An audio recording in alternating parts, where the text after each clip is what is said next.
sallallahu alaihi wasallam. Sallallahu ala Muhammad. Sallallahu alaihi wasallam. Ya Nabi salam alaika. Ya Rasul salam alaika. Ya Habib salam alaika. Salawatullah alaika. Sallallahu ala Muhammad. Sallallahu alaihi wasallam. Sallallahu ala Muhammad. Sallallahu alaihi wasallam. Bismillahirrahmanirrahim. Assalamualaikum warahmatullahi wabarakatuh. Alhamdulillahirabbil alamin wassalatu wassalamu ala sayyidil mursalin wa ala alihi washabihi ajmain. Subhanaka la ilma lana illa ma 'allamtana innaka antal alimul hakim. Rabbi shrah li sadri wa yassir li amri wahlul 'uqdatam min lisani yafqahu qawli.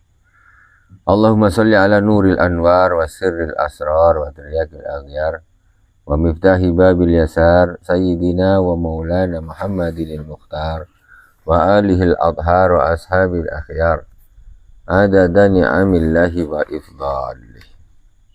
Amma ba'd.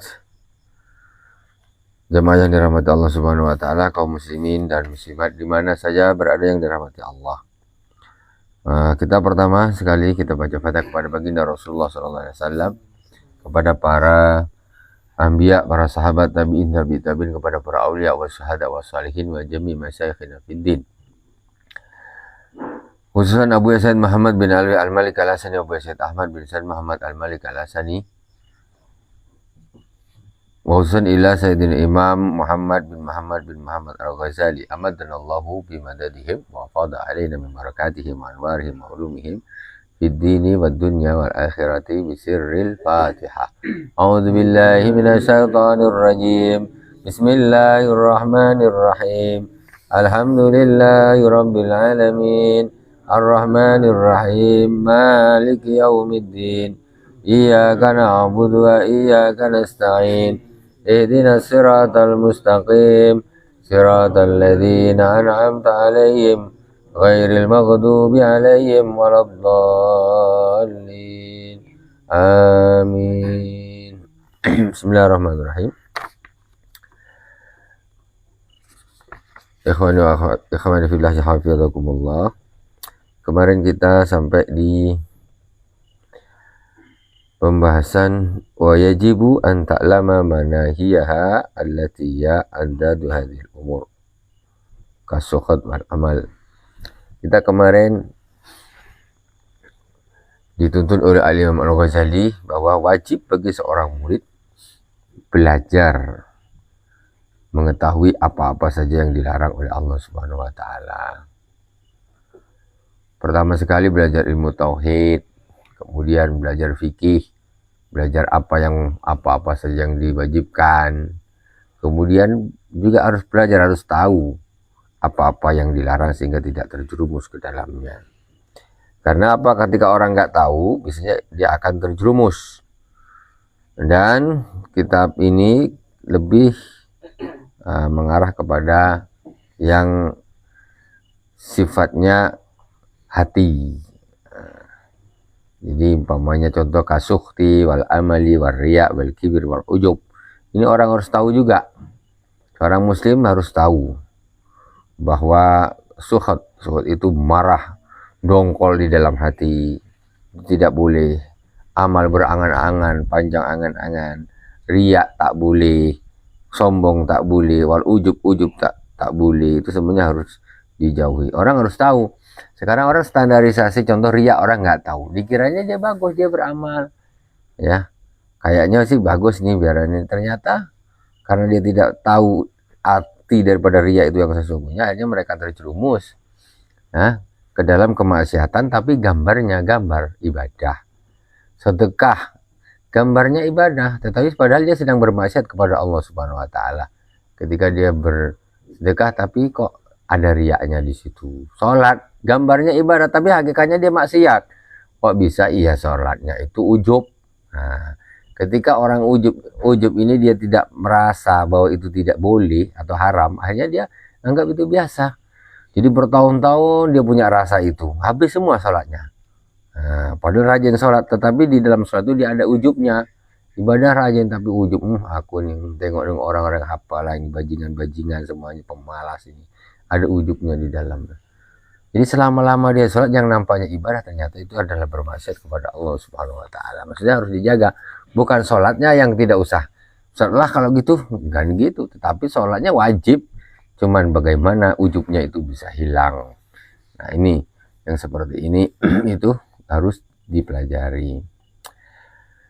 Nah, jadi ada contoh tentang masalah berangan-angan. Berangan-angan itu bisa menyebabkan orang ini jatuh kepada kemaksiatan.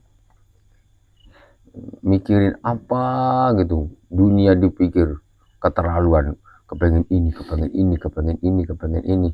Nah itu seperti itu. Nanti akhirnya banyak hal-hal yang ditabrak olehnya karena kepengen mencapai apa yang diangan-angankan. Maka dzalika takun fi jaza'in wa sukhtin. Fatadunnu tadarruan wa ibtihalan ila Allah azza wa jalla. Wa takunu fi riya'in mahdin wa tahbisuhu hamdan lillahi subhanahu aw da'watan linnasi ila al-khair.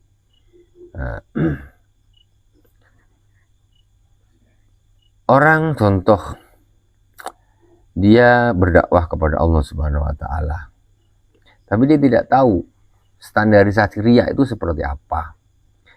Nah, jadi contoh, fatakunu fi riya'in mahad. Jadi kamu bisa sampai kepada riya yang murni riya.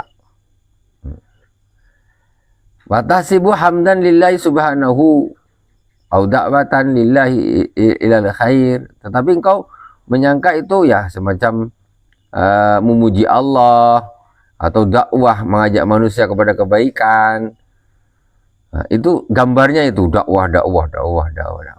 Fatahudu ta'udu 'ala Allah subhanahu wa al-ma'asi bi ta'at. Nah, padahal dakwahnya itu dia rasa kayak gini nih kayaknya boleh nih, tapi di dalam hatinya itu ada riaknya, ada riak.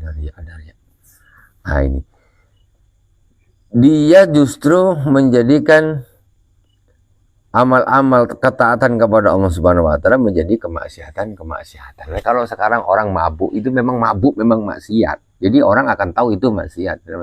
Sekarang orang dakwah nih, dakwah. Kan gambarnya nih bagus nih, ibadah. Tetapi dia tidak belajar ilmu riya, ilmu hati. Dia tuh nampaknya ibadah tuh di atas podium nih, ibadah nih, dakwah. Ternyata dia riya tuh. Sedang dia di atas panggung tuh nampaknya aja ceramah bagus, ini ngajar, tapi hakikatnya dia bermaksiat kepada Allah Subhanahu wa taala. Karena dia tidak bisa tidak paham tentang kategori riya itu seperti apa. Makanya itu kita harus pelajari di sini. Imam Ghazali akan mengajarkan kita itu jangan sampai sesuatu yang sebetulnya itu riya atau kita tersebut menjadi satu nilai kemaksiatan tetapi dianggap tidak. Nah, ini yang masalahnya. Kayaknya riya itu simpel gitu, tapi tidak. Nanti pembahasannya akan mendalam oleh Imam Ghazali. Wa tahtasibus sawabal alazima fi maudhi'il uqubat. Nah, jadi seolah engkau ini ngitung pahala. Aku udah sedekah ke sana. Banyak dah pahala aku nih. Atau aku udah dakwah ke sana. Orang ini beranggapan dia sudah beramal banyak, udah sedekah banyak, dakwahnya banyak. Nah, tetapi ketika hatinya itu sakit, dia tidak mengantisipasi, dianggap itu ini biasa. padahal itu riya. Dia menghitung pahala, tetapi ternyata yang dia dapat justru adalah dosa. Yang ditotal pahala, tetapi ketika riya itu bercokol di dalam hati, apa yang dianggapnya pahala itu sebutnya dosa. Kebalikan dapatnya. Jadi prediksinya dia, aku dapat, ketika di akhirat itu terkejut, mana pahalaku? Tak ada lah, habis semuanya. Mana ada? Kau menghitung tapi sesuatu yang cek kosong. Karena kau hanya berpijak dengan zahir saja, kau tidak mendalami ilmu hati. Ilmu hati itu perlu sekali, luar biasa. Nampaknya aja remeh ikhlas. Tapi itu dalam pembahasannya itu. Bukan ikhlasnya orang awam gitu, tak. Aku ikhlas aku ikhlas. Disebut-sebut itu ikhlas disebut-sebut. Apa itu namanya orang sudah ikhlas? Itu pembahasannya nanti.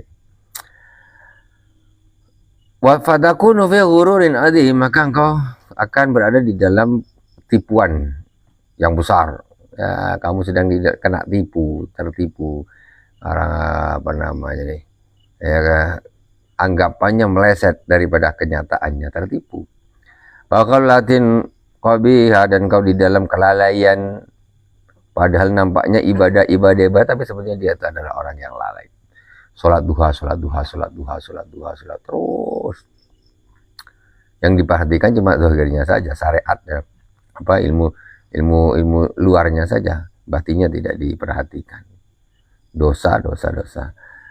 Fahadhi wallahi ma'siyatun fadhihatun lil alamina min ghairi ilmin lil amilina min ghairi ilmin, dan ini sungguhnya adalah kesesatan, musibah yang besar bagi orang-orang yang beramal tanpa ilmu. Ini beramal tanpa ilmu hati. Ada beramal tanpa ilmu syariat juga nggak diterima sama Allah. Orang sholat tapi nggak tahu rukunnya yang membatalkan apanya, atau wudunya tak betul, taharahnya tak betul, itu juga beramal tanpa ilmu, itu ditolak habis. Ada orang dia sudah beramal nih, dah sholat dah bagus, syarat rukunnya bagus, wudunya dah betul, semuanya dah betul, tapi tanpa ilmu apa? Ilmu hati. Ujub, riya, takabur, isi hasud ini tidak dipelajarinya, habis semuanya. Ini hilang juga sama. Yang itu rukuk, sujud, tetapi secara ilmu syariatnya, fikihnya tidak betul, akhirnya sholatnya ditolak sama Allah. Yang ini rukuk, sujud, sholatnya dah betul, fikihnya sudah betul, taharahnya sudah betul, tapi tanpa dia mengetahui ilmu tentang urusan hati, ini akan ditolak juga oleh Allah Subhanahu wa Ta'ala. Kenapa? Ada hasad di situ hatinya, ada riyaknya, ada ujub, habis semuanya sama. Hanya beramal tanpa ilmu. Ilmu apa dulu? Ilmu fikihnya harus tahu, ilmu hatinya harus tahu. Summa ma'adzalika inna lil a'mali al-zahirati ala iqa minal masai al-batinah tuslihuha wa tufsiduha kal ikhlas wal riya wal ujub. Kemudian sesungguhnya di dalam amal-amal zahir, jadi itu ada hubungan dengan batin. Tuslihuha wa tufsiduha. Jadi amal batin itu bisa menjadikan amal zahir itu bagus, dan bisa menjadikan amal zahir itu rusak. Ada hubungannya, bukan cuma zahir saja. Kal ikhlas itu batin. Hati. Riya hati, ujub hati. Ini ikhlas bisa membaguskan amal zahir. Salat ikhlas dia, jadi dapat pahala. Sedekah ikhlas dia, jadi dapat pahala. Kebalikannya kalau nggak ikhlas, ya riya, ujub, yang nggak dapat pahala, merusak. Jadi amal hati ini bisa menjadikan amal zahir ini bagus, diterima sama Allah. Dan hati ini juga bisa membuat amal zahir itu ditolak sama Allah Subhanahu wa Ta'ala, atau rusak. Tergantung di hatinya itu ada apa. Wa dzikril minnati wa ghairih, dan mengungkit-ungkit. Udah beri orang apa diungkit-ungkit. Aku kan dulu mengingat-ingat Nah, menyebut-nyebut, mengingat-ingat apa yang sudah diberikan. Nah, ini juga tidak bagus, merusak amal. Habis nanti apa namanya ilmu apa namanya sedekah-sedekahnya itu hilang semuanya. Faman lam ya'lam hadil masa'iya al-batinata wa wajha ta'ziriha bil ibadati zahirati wa kaifiyatal ihtirasi minha wa hifdzil amali anha faqallama yaslamu lahu amalu zahir aidan. Jadi barang siapa yang tidak tahu ya amal-amal batin ini ya, juga sisi pengaruhnya batin ini terhadap ibadah zahir, dan bagaimana dia bisa menjaga dari hal-hal yang tidak bagus tadi yang di batin tadi, wa hifdzil amali anha, dan dia bisa bagaimana dia harus menjaga amal dari perkara-perkara yang batin-batin yang jelek itu. Amal itu jangan sampai ada yang jelek-jelek, jangan, harus dijaga. Jangan sampai ada yang ujubnya, riaknya dan sebagainya. Faqala ma yaslamu amalu zahir aidan, maka orang yang seperti ini maka sangat sedikit amal zahirnya itu bisa selamat. Kita sekarang hidup di zaman akhir. Orang ibadah, orang Islam ini sekarang standarnya standar zahir saja. Oh, udah sholat, udah sholat, udah puasa sudah sedekah sudah. Fokusnya hanya ke zahir. Mereka kemudian suruh ngaji tak mau, malas, dikira apa. Nah, batinnya, hatinya, ilmu hatinya tidak dipelajari. Orang yang seperti ini maka sangat sedikit sekali amal-amal zahirnya itu bisa selamat. Hancur. Tobat dia tobat. Umur 30 tahun tobat, langsung sholat. Tapi tak nambah ilmu. Cuma ruku sujud, salam ruku itu saja, tak nambah ilmu. Tak nambah ilmu lagi, ilmu yang tentang hati. Orang rajin sholat tuh harus belajar ilmu hati juga. Gitu loh. Ketika dia mantan tobat, dia sholatnya udah rajin, ujubnya timbul. Ujubnya timbul di dalam hati, dia merasa kawan-kawan dia belum, masih brengsek-brengsek, masih bajingan semua. Dia merasa aku sudah tadi masjid terus. Ini ujub. Nah, ini ujub. Kalau ini tidak dipelajari, maka orang tidak akan tahu, dia menganggap itu hal yang biasa, gitu loh. Nah, makanya pentingnya belajar itu pentingnya di situ. Terutama kalau di sini belajar ilmu hati, karena kita kalau belajar tasawuf ini ilmu syariatnya ini harus kita baguskan dulu, baguskan.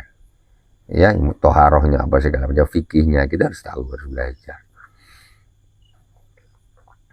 Falam yaslamu fatafutu ta'atuz zahir wal batin, maka dia akan terlepaslah darinya taat zahir dan batin. Akhirnya taat zahirnya lepas, hilang, walaupun dia gambarnya dia sudah sholat, gambarnya sudah puasa, gambarnya sudah sedekah, ya, tapi semuanya itu bisa hilang, musnah semuanya ketika batinnya dia rusak. Batinnya dah tak betul, sholatnya juga yang kelihatan secara syariatnya betul, tapi karena batinnya dah tak betul, ya kena penyakit-penyakit hati, maka sholatnya apanya semuanya hilang semuanya. Makanya kita jangan berhenti di amal zahir saja. Orang Islam, kita jangan berhenti di amal zahir saja. Amal zahir itu tadi puasa, buka, sahur, buka, sahur, buka, sahur. Sholat ya terakhir Allahu Akbar, Fatihah, rukuk sampai salam. Nah, itu zahir saja. Tidak ada ilmu tasawufnya, ilmu hatinya tidak dipelajari, ya rusak juga nanti itu ibadahnya, rusak. Karena banyak sekali hal-hal yang bisa merusak rukuk dan sujudnya orang awam nih. Fa innal amila fala yabqa biadi ghairu saqa wal kat, maka tidak ada lagi yang ada di tangannya kecuali kecelakaan. Orang sholat kok celakanya macam mana? Orang sholat kok celaka? Ya sholatnya nggak dapat pahala apa-apa kok, dilebur semua sama Allah Subhanahu Wa Taala karena sifat hasud. Rasulullah SAW innal hasada yakul hasanat kama takulun narul hatab. Sesungguhnya hasud ini, iri hati ini, sifat iri hati, sifat hasud ini bisa memakan kebaikan-kebaikan, menghapus kebaikan-kebaikan seperti kayu bakar yang seperti api yang memakan kayu bakar. Habis. Orang sholatnya rajin tapi hatinya busuk, iri, dengki, iri terus. Itu sholatnya habis semua. Tapi dia merasa aku rajin sholat loh, aku rajin sholat, aku ibadah terus. Nah itulah yang salahnya orang awam. Itulah salahnya. Makanya ngajinya cuma berhenti di zahir. Kadang fikihnya pun tidak sampai paham semua gitu. Wahada huwa al-khusran al-mubin. Ini adalah kerugian yang nyata. Ya rugilah. Udah ibadah di dunia ini secara zahir, tapi kok malah tak dapat apa-apa, kok celaka. Yang sana tak sholat sama sekali, blas nggak sholat. Yang si celaka, ya memang orang tak sholat celaka lah. Yang sini dah sholat kok celaka juga, nanggung. Karena hanya zahir saja yang diperhatikan. Itu makanya kita penting ngaji kitab ini, sangat penting. Minhajul Abidin ini sangat-sangat penting. Walihada qala Rasulullah sallallahu alaihi wasallam, inna nauman ala ilmin khairun min salatin ala jahlin. Sesungguhnya tidur tetapi dengan ilmu itu lebih bagus daripada sholat dengan kebodohan. Tidur tapi dia pakai ilmu itu lebih bagus daripada sholat tapi pakai kebodohan. Sholat bodoh mana diterima sama Allah?